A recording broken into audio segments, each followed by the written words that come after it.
Welcome to the Brave Evolution podcast. I'm your host, Chantel Hampton, and this is your boost of empowerment.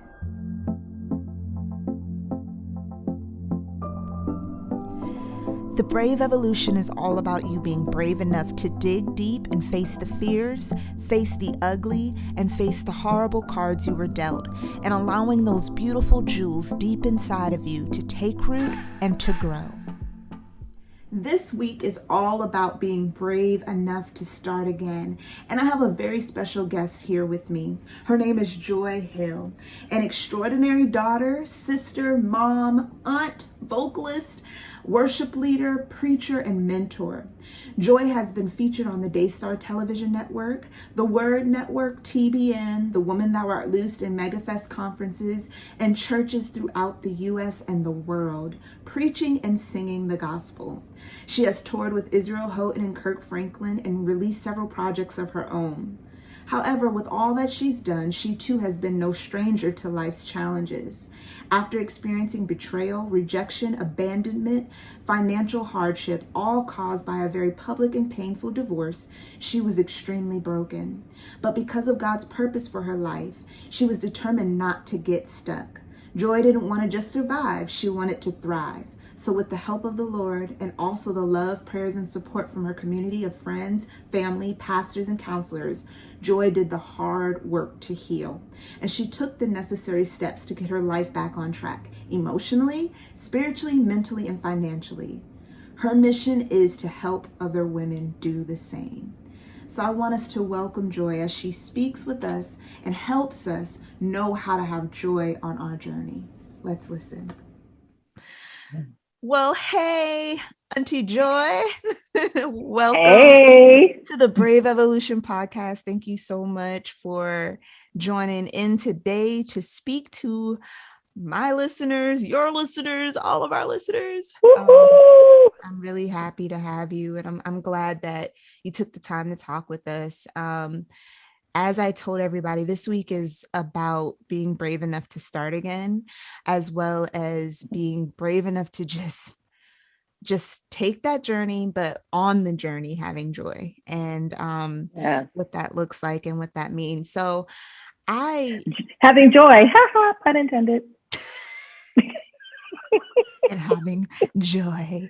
So I guess I really wanted us to just talk. I know it's been a crazy past few years for you. It's been a little bit.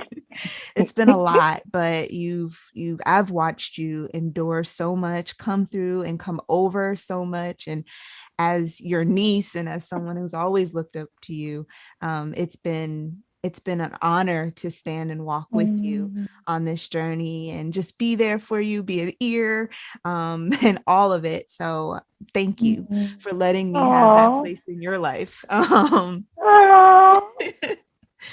honored. I'm honored to be your auntie. Oh, well, I guess my first question to you is, what has been the scariest thing you've had to face in your new part of your life, this new area and territory of your life? Well, before I even say that, I don't know if your listeners know anything about me. I know some of yours will, most of mine will, but I was married for 25 years with the same person, actually for 34 total amount of years, from the age of 14 to 46. So that was more than half my life. That's a long, long time. And I was really afraid of being alone and being alone and like something happening tragically to me, like being sick or injured and I'm by myself. And lo and behold, my greatest fear came upon me. And when I had broken my knee and I couldn't walk and I couldn't work. I was doing full-time singing and speaking and all that had to come to a halt because I couldn't even walk. I couldn't stand, put pressure on my knee or anything like that. And so I really, to push through that fear, I don't want to sound cliche and say, I just had to put my faith and trust in God. Yes, I had to do that. But there's some natural things I had to do too, Chantel. And that was, I had to drop my pride and ask for help. We come from a long lineage and line of strong, independent, courageous, brave, resilient, Yeah. skillful women, intelligent. I got to put that up in there too, because we're very brilliant women in our family.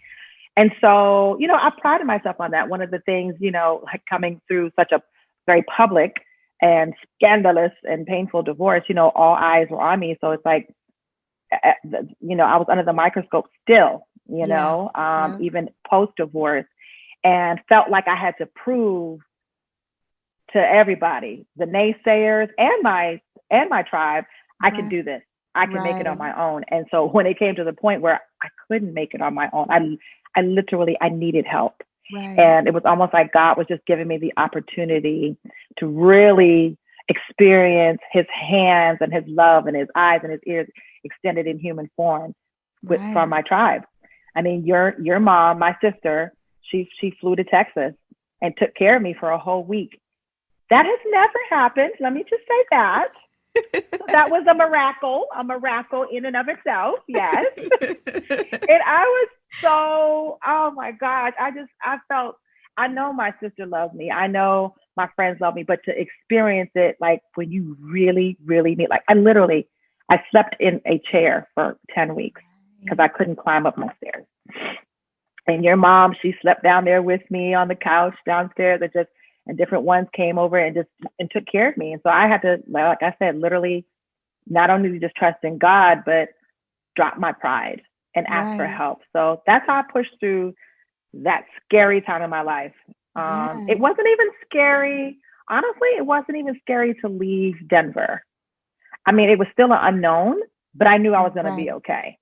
Right. Right. Right. I knew I was Right. going to be okay because I'm smart. Like I said, I just already listed all the attributes that the women in our family have. So I knew I was going to be okay.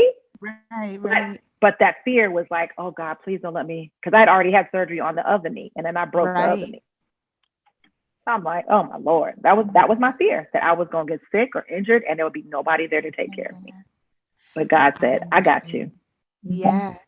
No, I totally, totally can relate to that. I understand of just being in a home by yourself and knowing you don't this is not right. I don't feel good and being completely feeling completely alone. But then God shows you you're not alone. Like literally, I'm with you and I'm watching you. So totally understand. You said something just I guess you weren't afraid of and you didn't feel like that leaving Denver, but do you feel like in needing help, do you feel like that needing help, do you think that was a current theme from like the divorce on? Or do you feel like in that moment of you breaking your knee, that was like, okay, I really need to ask for help and you had to drop your pride there? Or do you feel like that had been something that had started prior, like a lesson? Needing support and things like that. Yeah. Oh my Mm-hmm. God, no, I needed the support of my circle, my inner circle, my tribe. We have a really close knit family, but then I also have extended family, cousins and things like that, and then friends who are like family, that were there for me even before my divorce. Let's Mm-hmm. just say that. So I think I would not have had I wouldn't have even had the courage to do what I did, and that was to not stay in a toxic situation. Had I not had that support already in place, Right. so that made it, yeah. So I was already in a place where I needed help, and Right. so shout out to cousin Anthony, who Hey. took me in his home, and stay as long as you want, cuz he told me and Jonathan at the time, my youngest son, our youngest son, and until I was able to move into a place of my own. So yeah, my tribe, they came through right away, which is why I moved back to Dallas as Right. opposed to moving to Atlanta where we have Right. family, or even back to Boston where I grew up with my mom, your grandmother, and Nana still live. I really felt like Dallas was a safe place Mm-hmm. and space for me to heal. Mm-hmm. It wasn't just about the geographical location for me. It was Right. really about the healing process for me, and being Right. able to be brave and courageous and make brave and courageous moves in a safe space. Base. So Yes. yeah, because I already had a community already there.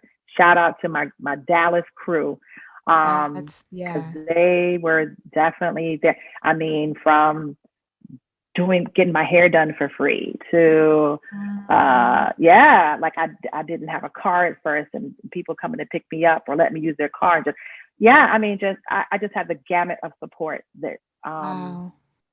getting a job, even somebody referring me to get a job because I hadn't Right. worked the whole time I Right. lived in Denver. Yeah, so I had to dust off my resume, and people putting the word out there and putting in words for me on my behalf. So that's that's something that I'm so and will be forever. In fact, my crew, they helped me to get the retainer money for my divorce attorney Wow. before I left Wow. Denver. Yes. Man, those are some real friends. Those That's a Listen. real crew.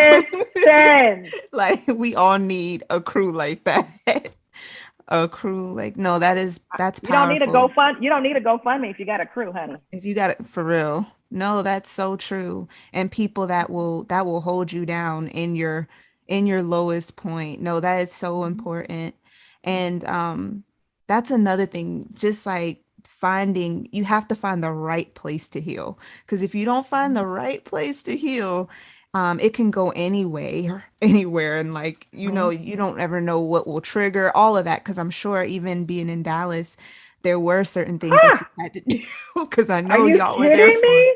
yeah, it was a I lot. actually went back into the house that we lived in before we moved to Denver. Wow. Yeah, I mean, because I kind of had to, and then until I couldn't anymore. Yeah, yeah. Yeah, I was there for a few months, and it was like living in a haunted house, and Wow. so it took courage even to do that. And but I tried it because I was like, okay, I can't stay with cousin Anthony forever. He was so gracious, but I couldn't, I didn't want to abuse that. And I had a house. Right, Ended up selling it so I could survive. So right. thank God I still had that place at least go to. But yeah, the space and the place was so important. And even having friends to help me move in, help me move out, straighten that, just they were there for me. So yeah, that's the place, Dallas was that safe place for me to heal. Yeah, that's awesome. That's a great lesson. I guess I was gonna ask what lessons life taught you, and you said a few already on their journey to healing and growth. But if you want to add anything to that, like on in the midst of the process of starting over, because it's been like, and it was like you had to start over.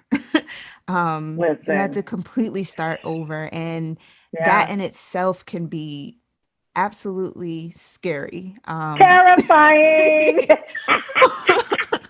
Let's just So, come and I back. mean, just I Yes. know between you and then I had a few friends kind of going through a similar, just having to start over, and escape, like you said, toxic situations, or just literally have to shed themselves of everything that they knew. Mhm. How did you? I know you said your friends, but is there any other way, like emotionally, mentally, spiritually, that you had to start over? Well, honestly, Chantel, before I left Denver, and I've said this on a post of mine, I say this to people that I coach right now. We'll talk about that a little later, but I made a vow to the Lord, to myself and the Lord, before I left Denver. I'll never forget it. I was at an intersection in Dallas, and I said, God, if you get me out of this situation in my right mind, I Mm, promise, I make a vow to you that I will not get stuck in anger and bitterness and rage and unforgiveness and resentment and all that stuff. Although mm, those are all human emotions, right? So it's not like I mhm, never felt them. I didn't say I wasn't going to ever feel them or experience mhm. them, but I said I wasn't going to get stuck in Stuck. them, Yeah. right? And so I made that vow to the Lord. And then furthermore, I said, and also I'm going to help other women to Mm, not be stuck. So I had made a vow. And, you gotta be careful of the vows that you make to the Lord. Like if you're gonna make a vow, you gotta be willing to pay up on your vow, right? literally. And yeah, because I knew, because I was in I lived such a fishbowl life. Just when you're in ministry, you're either as a PK, or, preacher's kid, or Mhm. a pastor's wife, or whatever. You're just in a fishbowl. You're under a magnifying glass, and I knew people were going to be watching me. I Mhm. had not only my natural sons, But I had spiritual sons and daughters that were watching what I said, what I did, how I moved, like all of that kind of stuff. And so I wanted to prove to the Lord, listen, I can go through this and still do your will and still live out the purpose of why you created me. So I'm not going to get stuck. I promise you, God. Yeah. So, but after being with somebody, like I said, for more than half of my life, because I'm 50 now, and I was with somebody for 34 years. Yeah. Right. I know I don't look 50, by the way. I know you're thinking that, your audience is thinking that, but anyway, just get that elephant out the room. I just heard somebody in my spirit say, wow, she's 50. she doesn't look 50. I heard that in my spirit. So I just had to. But yeah, another lesson that I learned is like, I didn't know if I was going to be able to make it on my own. Mm-hmm. Right. That was a fear of mine. Mm-hmm. Talking about being terrified. Yeah. It's like I had a 9/11 situation that hit my life, and I had to start from ground zero again. And I didn't, because I was an at-home mom many of the years of my marriage. And so I didn't work outside the home. But I had a degree in everything. I went to school to be a teacher. I have a degree in elementary education. And so I was like, oh my God, but how am I going to make it on my own though? Like I've never been on my own, financially on my own. I mean, I was alone in a marriage, so I knew physically how to be alone, but emotionally and just the fact, sometimes it's a security blanket, if you will, just knowing that bills are going to be taken care of. This is going to be taken care of. Children are going to be taken care of. School's going to be, you know what I mean? Right. And it's like, okay, how is this going to work now? Like, how am I going to do that? And I had to learn that I did not need a man in order to not just survive, but to feel and to be complete. Yeah. Yep. Wow. Because no one goes into a marriage saying, yeah, in 25 years, I'm going to get divorced and whatever. Right. No one goes into that. Right. And so, you feel like, you're one. So you feel like, and we had a covenant. We made a covenant before God. So it's a 34-year-old soul tie. And then when that is broken, you feel like you've lost a part of your limb. You know what I mean? Right. It's like, oh my gosh. And you feel like you're walking around with one leg, and everybody sees you. You're just legless. You just a hop along. You just whatever, and I felt like I was looking incomplete. I felt like I was coming off incomplete. Like everybody knew I was married and then I'm not.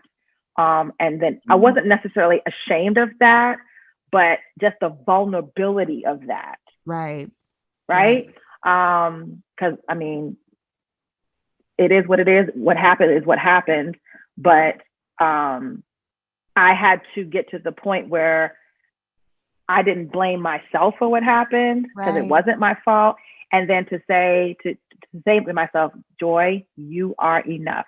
Yeah. Yes. Mm-hmm. And not only had to say to myself, you are enough, but like, you're going to make it. And then not just say or think I'm going to make it, but start to do things. Yeah. You know what I mean? Because faith without works is dead. So I had to put that faith to action. I had to put my words to action. I had to literally dust off my resume and put myself out there again. Because I was like, I retired from teaching. I was like, I'm done with that. Nope. If I wanted to eat, if I wanted the water to work and the lights to come on, I had to work. Figure it out. Yeah. I had to figure it out, and I had a youngest son at the time living with me. He had to eat. He needed uniforms. He was I got him in a private school. That had to be taken care of. So yeah, and I had to realize, look, I'm whole enough, I'm complete enough, I'm smart enough, I'm brave enough, to be able to make it on my own, me and Jesus. Yes. So vulnerability is a lesson I had to learn to be. It's okay to be vulnerable. A lot of times people hear that word and it sounds like it's like a word of weakness, like, oh, she's vulnerable. It just depends on the lens of how you look at it. Exactly. Right? You can have a healthy level of vulnerability. And so I had to learn to be vulnerable so that I could ask for help, so I wasn't afraid or embarrassed to ask for help if I needed it. Right. Not being needy. There's a difference between being needy and being vulnerable. So I had to learn the lesson of being vulnerable in a healthy way. Yeah. Yes. Yeah, no, that is awesome. That is so awesome. I was listening to Dr. Miles Monroe, Mm, and the message that I was listening to was actually one that my mom sent me, but it was on the myth of singleness, and he was talking about how it's good to be single because you're complete, and that God didn't just say, he said it isn't good for man to be alone, but he said no, in Hebrew it's like all in one. all, One, all yeah. one. Yes. Like, Yes. yeah, like, so you're one in yourself, and that oneness in yourself and in God, and that oneness in him is the most important place. And God shows you how to be vulnerable, how to need, and who to need from, and who to connect with. Like, that is such an important lesson. And that's something that it takes bravery to trust that it's okay that you might be in this position. It's okay that you might be broken at this point. It's okay to be in that place, because it's in this place that you can get the pieces and the things that you need to heal. So Mm-hmm. thank you for sharing that. Yeah, you were even talking about trust, Chantel, and I had to even trust God to bring the right people into my life. You Right. know what I mean? Like a lot of people fell away, and so that let me know that they were not really my covenant friends to Right. begin Yeah. with. But then not to be afraid, even for new relationships to come along, Mm-hmm. and not to throw away the relationships that I had just based on, one or two people that, ruined some things for me emotionally. Not everybody's that way. So not to punish everybody else Right. for Right. what one or two people did. So, that's just another lesson I had to learn so that I can trust again and love again. Cause listen, I have gallon size love capacity. I do. I Yes. don't have You pint size. do. I've got gallon size. It's really, really who I am. And so that wouldn't have even been my nature to just be ghosting people and to diss people. That's not even who I am. It's not my Yeah. MO. And so I really had to ask the Lord to help me to just believe in people again, and Mm. that not all people were going to hurt me and betray me and shatter me and break my heart. So that was another lesson I learned. Just wanted to throw That that is in there. so good. No, that is so good. Thank you for throwing that in there.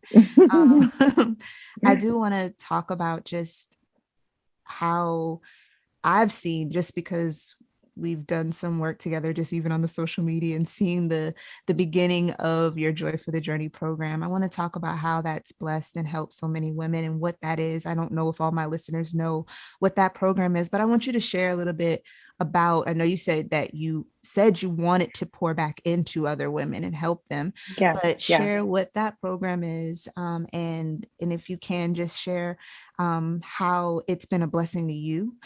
Okay. Okay. Well, like I said before I left Denver, I made that vow to the Lord, about not getting stuck in those emotions that are human. But if you get stuck in them, they become negative and toxic, even to your own life. And then I was going to help other women. Well, fast forward, that was in 2017 that I made that vow. So fast forward to 2020. During the pandemic, I got a call to come out to California by a pastor out here. His name is Paul Shepherd. He and his wife Meredith asked me to come out here and to be the minister of music at their church. And that has been just an amazing, amazing experience for me.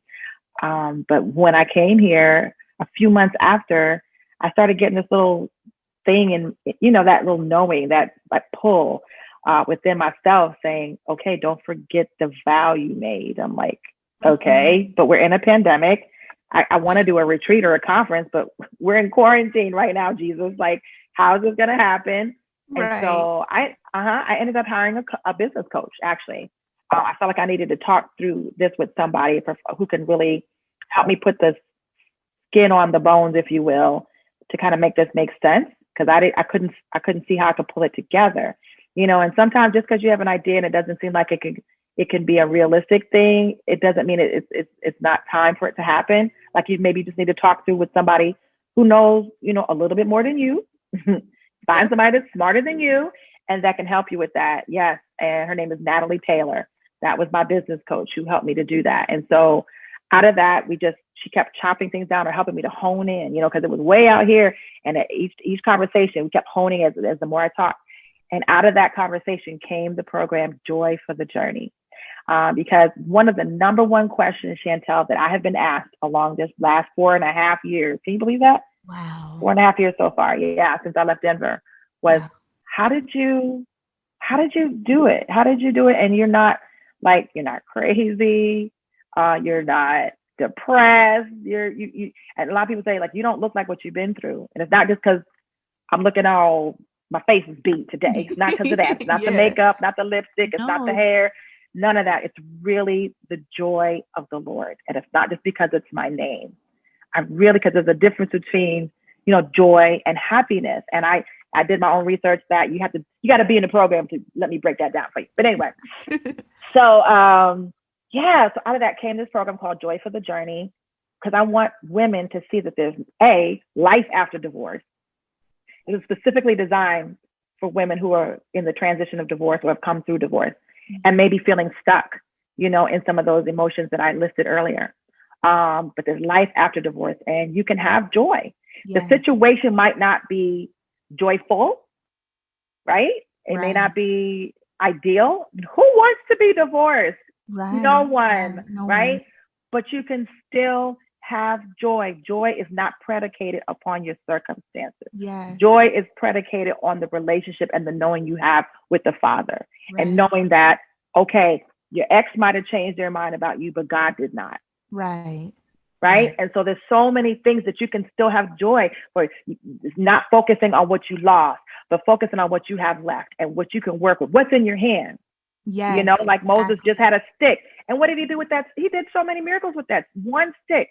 So, the program helps women to see, like, not to minimize or diminish or dismiss what they have left, and to be grateful for what they have left. Because if you have an attitude of gratitude, I hate to sound rhymey, but if you have that kind of perspective, right?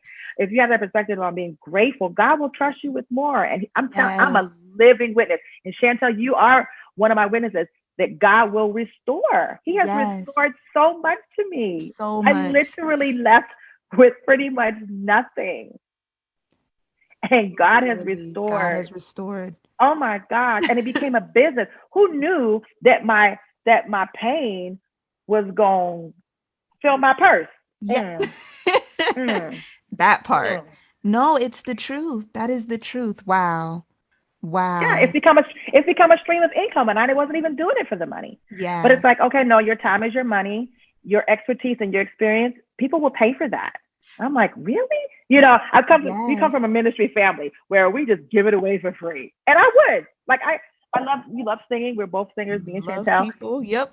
Listen, we love people. We can do these kind of things for free 99, like all day. It doesn't. Yeah, I'm not doing it for the money, but because God has given me this gift, and people are like, how did you do it? So my whole program is about getting the tools and the strategies to find and keep and sustain your joy while you're on your healing journey. So I have two entities to my program. I have one-on-one clients that I meet with just like this on like a Zoom kind of situation. And for like 1 hour, twice a month, like every other week, I meet with my clients and I'm walking them through their journey. We're setting goals. I'm holding them accountable. We're setting dates.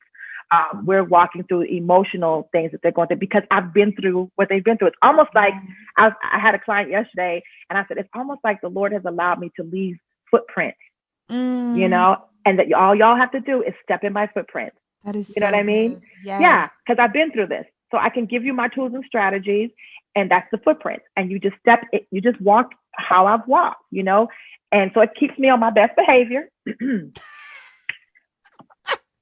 Real Joanne said, don't go to those footsteps here. Don't go, some of my footsteps went off a little bit, so don't follow that one. Get back over here.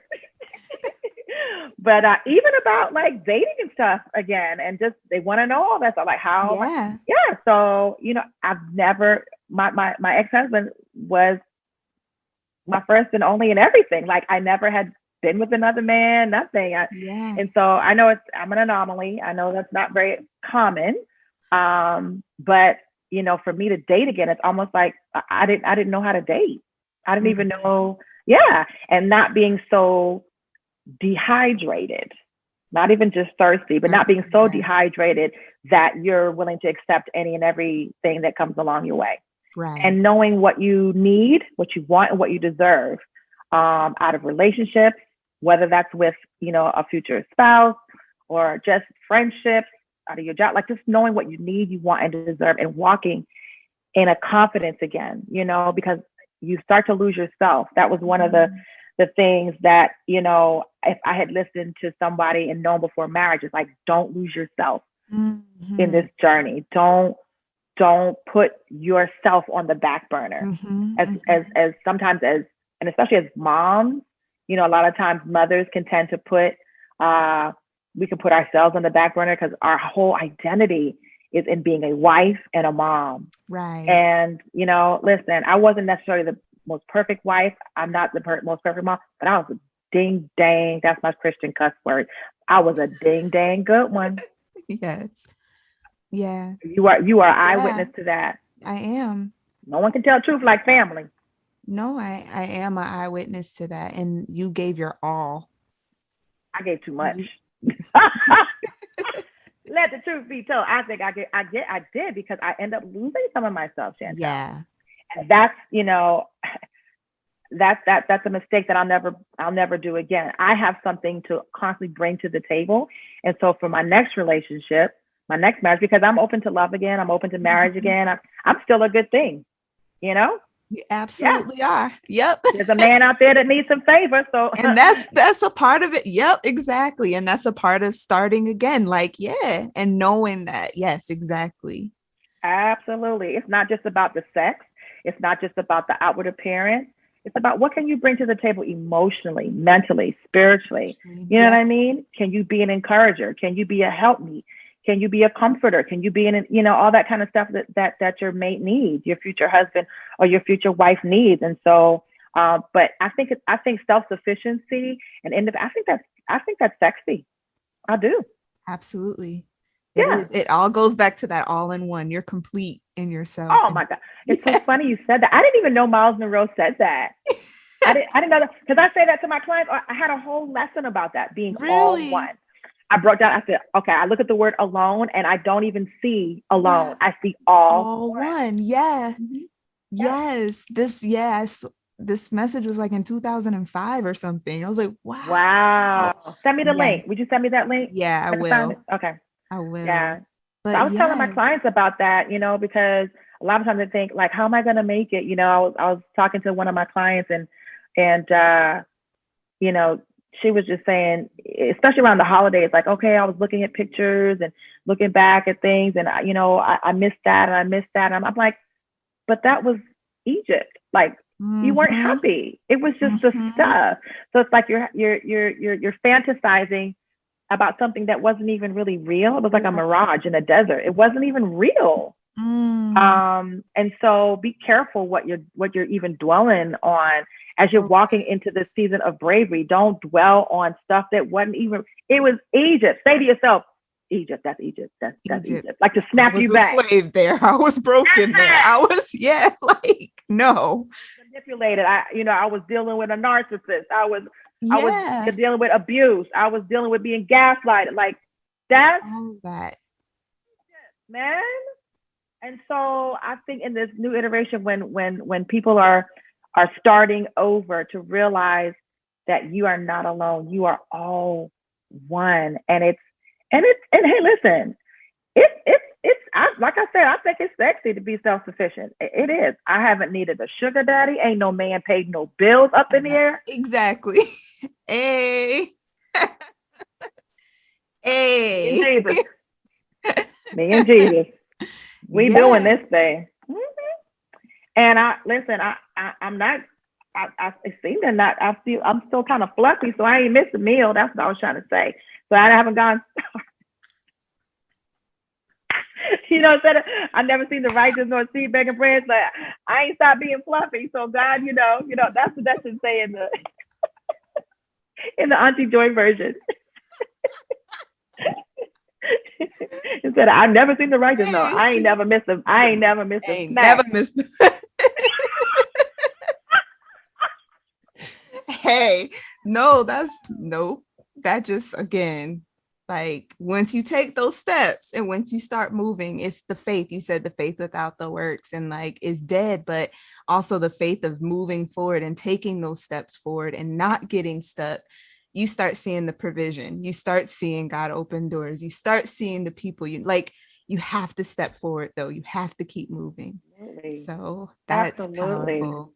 That's powerful. So before we leave, I'm so grateful for this conversation. And I know it was a blessing to me. And I know it was a blessing for so many people that are watching.